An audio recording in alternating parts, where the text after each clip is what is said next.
Almeida atualizada. Nós vamos ler essa versão aqui da tela, para a gente ver todo mundo junto, né? Muito tempo depois morreu o rei do Egito. Os israelitas gemiam e clamavam debaixo da escravidão, e o seu clamor subiu até Deus. Ouviu Deus o lamento deles, e lembrou-se da aliança que fizera com Abraão, Isaque e Jacó. Deus olhou para os israelitas e viu a situação deles. Amém? Feche os olhos. Pai, fala conosco, Senhor.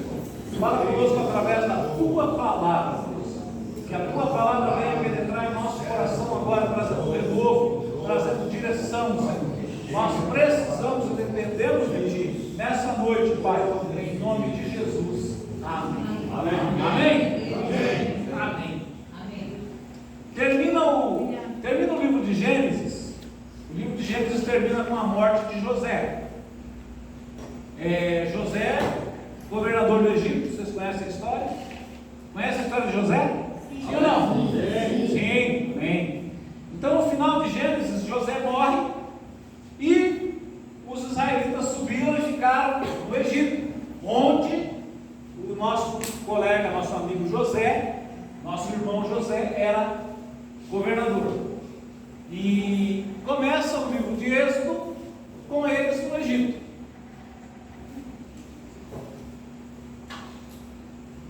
E o texto que nós lemos diz que o faraó, que era amigo de José, e colocar José como governador, morreu. Então agora, as pessoas que estão lá, o povo que está lá, não tem mais José para protegê-los, e Faraó não conhece José e não conhece o povo. E começa a nossa história com uma personagem importantíssima na Bíblia. Esse personagem ele é citado 800 vezes na Bíblia. O nome dele é Moisés. Nós vamos falar um pouquinho desse camarada para tirar algumas lições para a nossa vida, tá? O que está acontecendo aqui que nós vemos? Como eu disse, Faraó não conhece mais o povo, porque José morreu e José não está lá mais para defender o povo. O que acontece? O povo está sendo escravizado. O povo está trabalhando muito. Se você ler ali no capítulo 1, fala os filhos de Israel no Egito.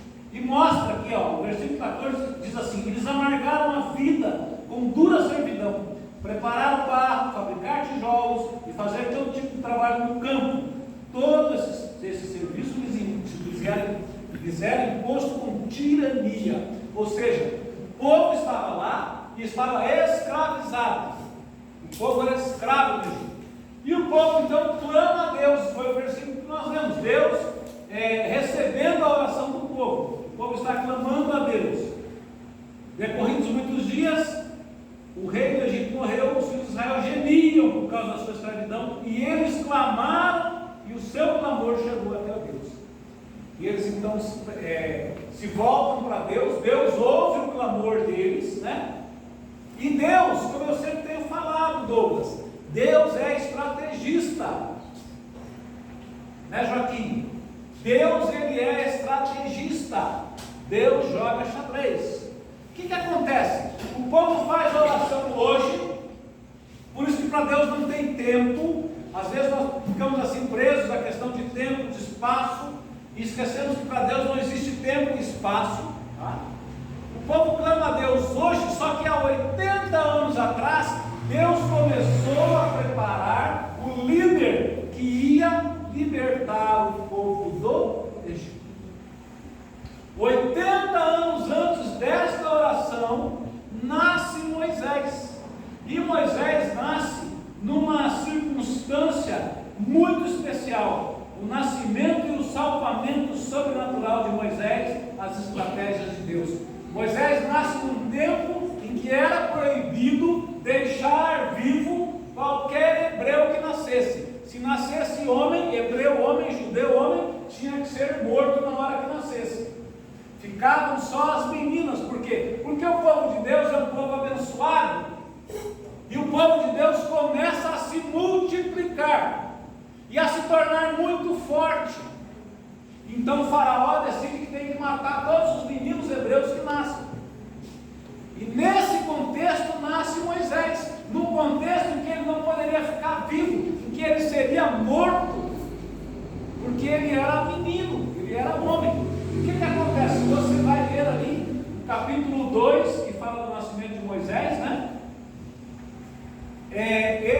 a mãe dele, ele nasce, a mãe dele esconde ele por 3 meses, depois a mãe dele vai lá, o coloca no rio, escondidinho no meio das folhas, né? Lá no rio, escondido dentro de um Moisésinho, hoje chama Moisés até, né? Dentro de um Moisésinho, que é aquela canoinha de vime. Diz que a mãe dele foi cuidadosa, pôs betume em volta para que ele não afundar, e ele ficou lá. E a estratégia de Deus: quem é que vai tomar banho no rio perto de onde está Moisés? Eu estou falando isso para você ver como é que Deus pode fazer livramento na sua vida sobrenatural, quando você acha que não tem mais jeito, Priscila. Tem sim. Deus pode, Deus faz. Vai lá tomar banho a filha de Faraó com as suas servas. Uma das servas vê Moisés, né? E fala para a filha do Faraó: olha, tem um menino ali, um menino bonito, um menino formoso. Ela fala: ó, vamos cuidar dele, vamos pegar esse menino, vamos cuidar dele, vamos criar ele, não vamos matar ele. E a filha de Faraó ainda fala assim: vai lá e acha uma das mulheres hebreias, ou seja, uma das judias, vai lá e peça para ela cuidar do menino para mim. E quem é que eles vão achar para cuidar de Moisés? A própria mãe de Moisés, né? Então a mãe de Moisés recebe Moisés de volta, agora criando a filha a pedido de Faraó, né? A pedido da filha de Faraó, criando o menino como filho de Faraó, vivendo na casa real do Egito. Está lá Moisés. Então Deus, ele é estrategista, Deus é maravilhoso. Isso 80 anos antes dessa oração, quando Moisés nasce. E interessante, né? Fala-se muito hoje na questão de homem e mulher, que as mulheres são desprezadas. Meu querido, pode ser até em algum outro lugar, mas na Bíblia e no reino de Deus e na igreja, nesta igreja especialmente, igreja do Evangelho Quadrangular, a mulher jamais será desprezada. Amém? Porque aqui, no início da história, quem é que Deus usa para salvar Moisés? Mulheres. Mulheres são usadas estrategicamente por Deus para salvar o pequeno Moisés. As mulheres são muito importantes. Esta igreja tem um reconhecimento da mulher, porque ela foi fundada por uma mulher. Nós temos muitas pastoras que são líderes de igreja. Então, lá no comecinho, Deus usa mulheres para salvar um grande líder que vem depois ser Moisés. Amém? Estão me acompanhando até aqui? Amém. Moisés, então, e outra coisa, né? Engraçada, né? Deus é bem-humorado, Leandro. Paulo, Deus é bem-humorado, porque o Faraó que queria matar os hebreus vai criar um hebreu no seu palácio. Esse menino vai nascer como príncipe do Egito. Ele vai ser instruído pelos melhores mestres do Egito. E ele vai se tornar um príncipe realmente. Durante 40 anos, ele fica no palácio de Faraó, sendo criado como filho de Faraó, sendo que ele é um hebreu, um judeu, escolhido por Deus para libertar o povo, sendo criado lá no palácio de Faraó, sendo instruído com os melhores mestres, vai se tornando intelectualmente uma pessoa bastante capacitada, uma formação acadêmica, podemos até dizer assim, muito boa. Então Moisés é esse cara. E outra coisa, o povo está sendo criado como escravo. O povo acaba ficando lá muitos e muitos anos, e o povo tem mentalidade de escravo. Deus tem que pegar uma pessoa, colocar no palácio de Faraó, para que ele nasça com uma mentalidade renovada. Ele não tem mente de escravo, ele tem mente de príncipe.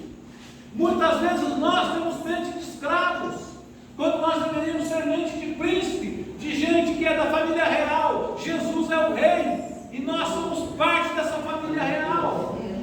Amém? Amém. Precisamos entender isso. E Moisés, então, Deus o coloca no palácio, para que ele seja criado como alguém que vai ser um príncipe.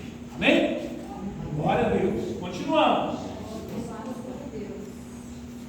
Moisés foi criado como príncipe, não tinha mente de escravo. E agora nós vamos começar a ver o sonho de Deus realizado na vida de Moisés. Normalmente, meu querido, e aí vai ficar de lição para você também, um sonho de Deus na nossa vida, ele vai ter 3 etapas, tá? Quando Deus coloca um sonho na nossa vida, ele normalmente tem 3 etapas.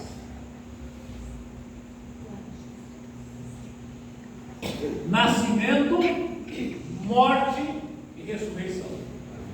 Por quê? Porque normalmente quando Deus nos dá o sonho, nós não estamos preparados para esse sonho. Normalmente é algo muito maravilhoso, é algo muito grande, é algo muito especial, e nós ainda não estamos preparados para isso. Aconteceu isso com Moisés.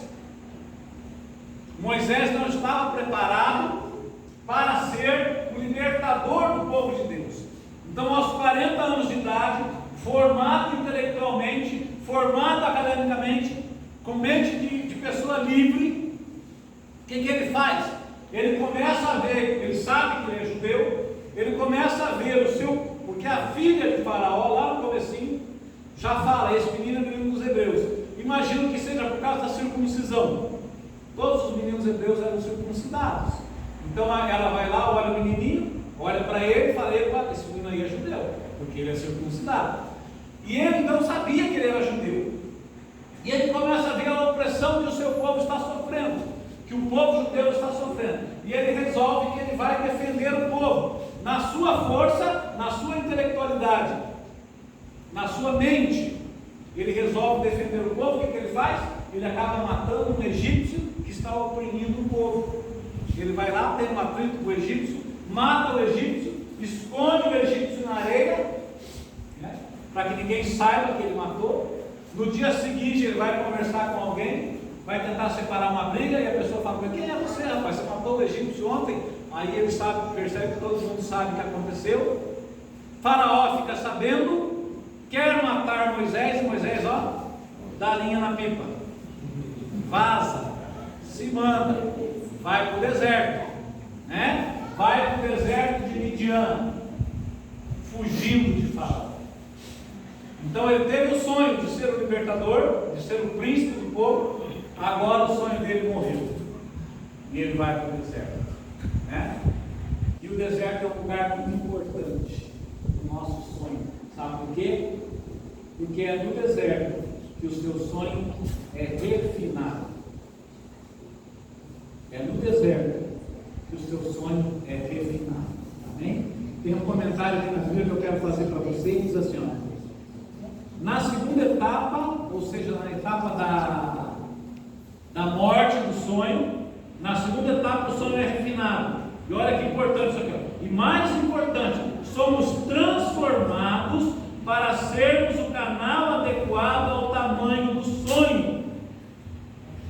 No momento que o sonho morre, é que nós estamos sendo tratados para que nós tenhamos o tamanho adequado ao tamanho do sonho. De repente Deus te deu um sonho maravilhoso, mas você não está à altura como pessoa, e você precisa ser tratado. Então assim, Moisés estava mentalmente preparado. Após 40 anos no Egito, Moisés estava mentalmente preparado para ser o libertador, mas não estava espiritualmente preparado. Ele não sabia quem era Deus, ele não sabia quem ele era em Deus. E ele então precisa ir para o deserto.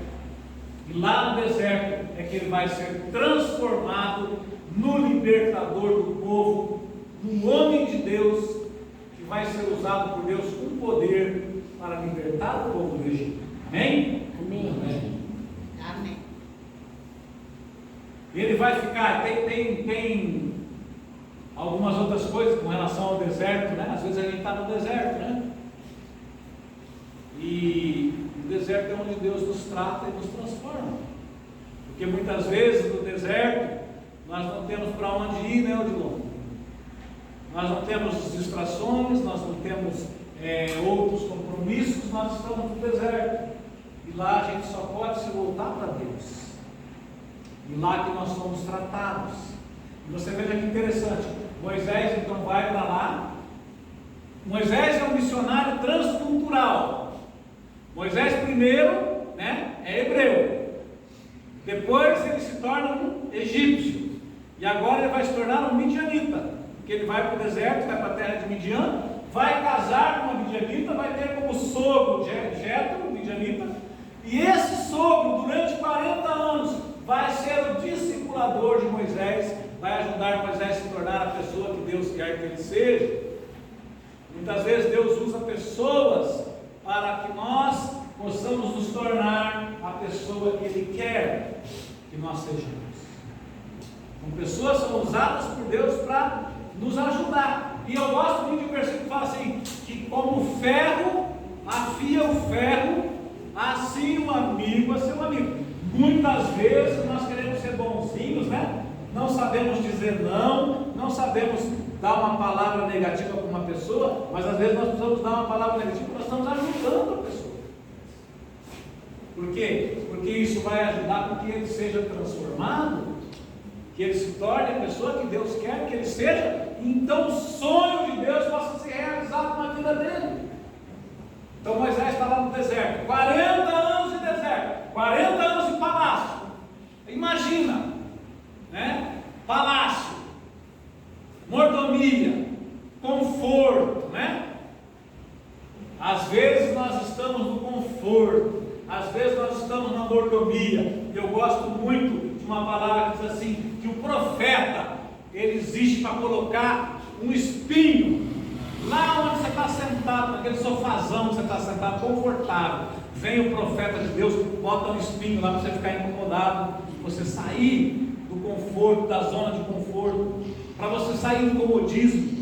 Então está lá Moisés no palácio, todo acomodadão. Deus vem ali e tira ele dali. Acontece uma situação violenta e ele acaba tendo que fugir. Agora, 40 anos de deserto. Imagina o contraste, eu saio do palácio e venho para o deserto.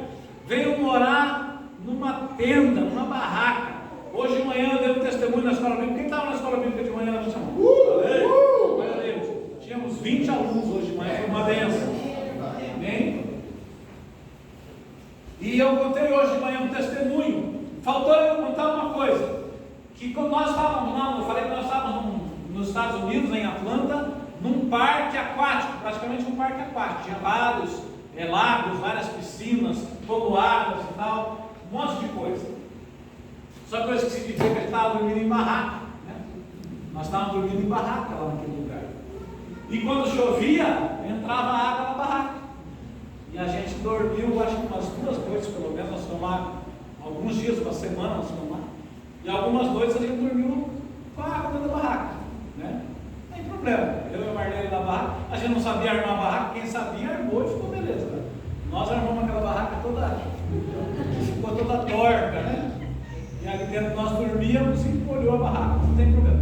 Se dizer também que a gente tomava banho no lugar, assim, igual esse aqui, assim, ó. Você entrava por uma porta, daí tinha uma lona preta em volta, um monte de chuveiro do lado, e você tinha que tomar banho ali na frente de todo mundo. Homens e mulheres separados, lógico, né? Mas você tinha que tomar banho ali na frente de todo mundo, um monte de chuveiro lá. Era nesse lugar que nós estávamos. Foi dali que nós saímos para um hotel na beira da praia em Miami, né? Com piscina, com ar-condicionado. Saiu do hotel assim, a praia estava ali. Porque Deus é um bom pai, né? A gente passa pelo momento do aperto, mas depois Ele nos dá a bênção, amém? E Moisés está lá, morando em barraca, morando no deserto. E Deus vem chamar Moisés. Olha só que interessante. Deus vem chamar Moisés. Deus fala assim: Moisés, agora eu preciso de você. O que é que Moisés faz? Moisés recusa. Moisés fala: eu? Quem sou eu, Senhor? De jeito nenhum. Eu não vou, eu não posso, eu não tenho capacidade. Aquele camarada que 40 anos atrás achava que ele ia ser o libertador do Egito, agora acha que ele não tem capacidade mais. Então agora ele está pronto para ser usado por Deus. Porque agora a força dele está em Deus. Não está mais no seu próprio braço. A força dele agora está em Deus. A Bíblia diz assim: dou graças quando estou fraco, porque a graça de Deus se aperfeiçoa na minha fraqueza. Quando eu estou fraco, Deus é forte. Então Moisés agora está fraco, né? E Moisés recusa várias vezes o chamado de Deus. Deus usa pessoas quebrantadas. Depois de 40 anos no deserto, Moisés está quebrantado. E ele não se acha em condição de ir encarar Faraó, falar com Faraó e dizer: Deus me mandou aqui e liberta o povo de Deus. Ele acha que ele não é capaz. Coloca para mim aí, Felipe, se você conseguir, Êxodo 4, 14, 15. Êxodo 4, 14, 15.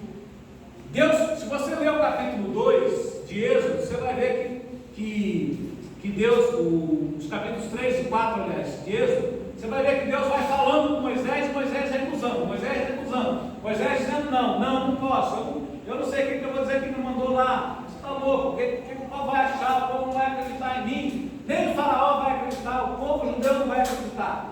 Daí Deus vai ficando por aqui com Moisés, de tanto que Moisés fala não, de tanto que Moisés recusa, que Deus fica irado. Então o Senhor se irou com Moisés. Ele disse: você não tem o seu irmão Arão, levita? Eu sei que ele fala bem, ele já está vindo ao seu encontro e se alegrará ao vê-lo. Você falará com ele e dirá o que ele deve dizer. Eu estarei com vocês quando falar e direi a vocês o que fazer. Ok? Deus percebe que Moisés sozinho não vai. Então ele tem que dar um companheiro para Moisés. E ele dá um companheiro a Arão. Porque uma das reclamações de Moisés é: eu não sei falar. Eu sou pesado de língua. Alguns dizem que Moisés era gago. Eu não sei falar, eu sou pesado de língua. Então Deus dá a ele um companheiro chamado Arão, que na verdade é seu irmão. Então nesse momento Moisés aceita a incumbência de Deus e vai para o Egito libertar o povo. Uma lição bem importante aqui e um aviso: nós não podemos caminhar sozinhos no reino de Deus. Nós temos que ter alguém com quem caminhar. A nossa igreja hoje ainda é pequena, então nós conseguimos, juntos aqui, todo mundo conhece todo mundo pelo nome e tal, e a gente vai caminhando juntos, mas a igreja vai crescer, amém? Amém! Oh, amém! A igreja vai crescer. E daí? Aí a gente vai começar a olhar o irmão, olhando para quem é esse irmão? Nunca vi esse irmão. O irmão é irmão da igreja, está ali com a gente, O que a gente precisa fazer? Qual foi o conselho, que o sogro de Moisés vai dar para ele mais lá à frente, quando ele estiver já com o povo no deserto? Divide o povo em grupos. E nós vamos começar a trabalhar nessa igreja com grupos pequenos. Nós precisamos montar grupos de 3, 4, no máximo 5 pessoas, para que a gente possa caminhar juntos, nos reunirmos uma vez por mês, ter um tempo de comunhão, um tempo de oração, um tempo de palavra. Pastora Bianca, ali quem não conhece a pastora Bianca, ela está ali com o Samuelzinho no colo. Ela vai montar um grupo de mulheres. Deus falou com ela falou com a pastora Marlene, ela vai montar um grupo de mulheres. E nós vamos começar a montar esses grupos, todos com a minha autorização, Nós temos vários discipuladores aqui bem maduros, que podem liderar grupos, graças a Deus. Essa igreja é um celeiro de líderes, e você vai ser convidado a participar de um grupinho de 3, 4, 5 pessoas, no máximo 5 pessoas, para vocês caminharem juntos, e o caminho se tornar mais suave, homens com homens, mulheres com mulheres, e assim a gente vai fazer. Então a pastora Bianca está com a incumbência de montar o primeiro grupo com mulheres, na faixa etária dela, que tem os mesmos sentimentos, as mesmas necessidades, e assim a gente vai, Os meninos também que trabalham comigo vão começar a montar os seus grupos, para que a gente entenda que a gente precisa caminhar juntos, e nós vamos caminhar juntos. E Moisés só aceita a incumbência de Deus quando Deus fala: não, teu irmão Arão vai com você, eu vou estar com ele também, e nós vamos libertar esse povo, para você, um panorama de Êxodo capítulo 1, 2 e 3. Êxodo capítulo 1 é povocêntrico. No capítulo 1 fala-se do povo, do sofrimento do povo. Capítulo 2 fala do líder cêntrico, fala do líder Moisés, nascimento e formação do líder Moisés. Capítulos 3 e 4 é teocêntrico, mostra que Deus é que chamou Moisés, Deus é que vai libertar o povo. E agora eu vou para a parte final da mensagem, que é a mais importante. Deus usa pessoas para nos abençoar, amém? Amém. Quem nos abençoa é Deus. Quem libertou o povo do Egito foi Deus. Quem Deus usou? Moisés. Deus usa pessoas para nos abençoar. Então, às vezes, você vai ser usado por pessoas. Nós encontramos uma menina hoje na hora do almoço. Ela deu um abraço na Marley e começou a chorar. Não falou nada, só começou a chorar. Essa é uma menina que fazia pelo menos um ano que a gente não via. E a questão de uns 20, 25 anos atrás, ou até 30 anos atrás, nós tivemos alguma influência na vida dela. Há 25 ou 30 anos atrás, né, Marlene? Acho que 30, né? Nós já estamos há 33 na igreja, foi bem no começo. Nós tivemos uma influência na vida dela, 30 anos atrás, e ela nunca mais esqueceu. Tanto que ela nos encontrou hoje, abraçou a Marlene e começou a chorar, porque lembrou do que aconteceu lá no passado, e nós fomos usados por Deus para abençoar a vida dela. Quem abençoou a vida dela? Deus. Mas Deus usa pessoas, amém? Então Deus vai usar pessoas para te abençoar, amém? Só que tem um detalhe: Deus também quer te usar para abençoar pessoas. Deus vai colocar pessoas no seu caminho, e você vai ser aquela mão de Deus na vida dessa pessoa, e você vai abençoar essa pessoa. Amém? Deus usa pessoas para abençoar pessoas. Nós seremos abençoados através da vida de pessoas, mas nós também temos que ter na nossa mente que nós vamos ser usados por Deus para abençoar pessoas. E às vezes Deus vai colocar no seu caminho aquela pessoa bem difícil. Aquela pessoa bem difícil. Como dizia uma amiga nossa, uma lixa, né? Como dizia uma amiga nossa, não. Como a gente dizia de uma amiga nossa, né? É uma lixa na minha vida. Ela encontrava a Marley na igreja, a Marley estava com uma roupa meio clara, ela falava assim: onde é que está o interruptor para eu te apagar? Pessoa bem simpática, né? Lá na igreja até hoje ela é uma benção, mas ela é uma lixa. Ela é aquela pessoa que vem e deixa a gente bravo, né, Maicon? Tem gente assim. E ela foi usada para nos abençoar, apesar disso. E nós também podemos abençoá-la, apesar disso. Então, às vezes, Deus vai colocar no seu caminho uma pessoa bem difícil. Mas Ele vai dizer para você assim: já, Roberto, vai abençoar lá o encrenqueiro. Vai abençoar lá o murmurador, né? Porque Deus quer usar a sua vida. Mas nunca se esqueça. Não podemos nos esquecer jamais. O verdadeiro abençoador é Deus. Amém? Amém? Amém? Amém? De tudo isso que eu falei, eu quero que você guarde pelo menos duas coisas. Primeiro, não podemos andar sozinhos. Precisamos caminhar com pessoas. E nós vamos começar a fazer uma divisão nessa igreja para que todo mundo seja cuidado. Amém? Sempre com ordem, sempre com zelo, sempre com cuidado, até por isso que são homens com homens, mulheres com mulheres. Não tem nenhum tipo de problema. E sempre com a bênção do pastor e da pastora. Amém? Se alguém te convidar, você pode até vir confirmar para ele: pastor, o dono me convidou, está liberado? Eu vou te dizer sim ou não, tá bom? E segunda coisa, Deus usa pessoas para nos abençoar, e nós seremos usados por Deus para abençoar pessoas. Amém? Amém? Amém? Que Deus possa ter falado com você através dessa palavra, que Deus possa ter te animado para caminhar pelo menos mais uma semana, né? Semana que vem nós estamos aqui de novo para dar mais uma injeção de ânimo, para dar mais uma enchida no tanque, porque o mundo aí fora é mau, a vida é dura, né? A vida não é fácil, e ela esvazia o nosso tanque emocional, ela nos desanima, ela nos faz ficar sem fé, e a gente precisa estar juntos para que nós possamos ser reanimados por Deus, ser encorajados por Deus a continuar. Eu quero fazer 3 coisas agora no final. Já vou passar por Lucas, que vai fazer a parte final do culto, mas eu preciso dar alguns avisos bem importantes. Primeiro, eu estou ali com a lista de presença. Nós fizemos a eleição do CDL aqui há um tempo atrás, trouxemos o CDL aqui na frente. Nós precisamos da lista de presença da ata. Quem não assinou a lista de presença da ata ainda hoje, eu estou desde cedo colhendo as assinaturas, fala comigo depois do culto para você assinar a ata, tá? Assinar a lista de presença da ata. Coisa simples, põe teu nome assinando lá, bem tranquilo. A maioria Acho que a maioria já assinou. Quem já assinou a ata, levante a mão.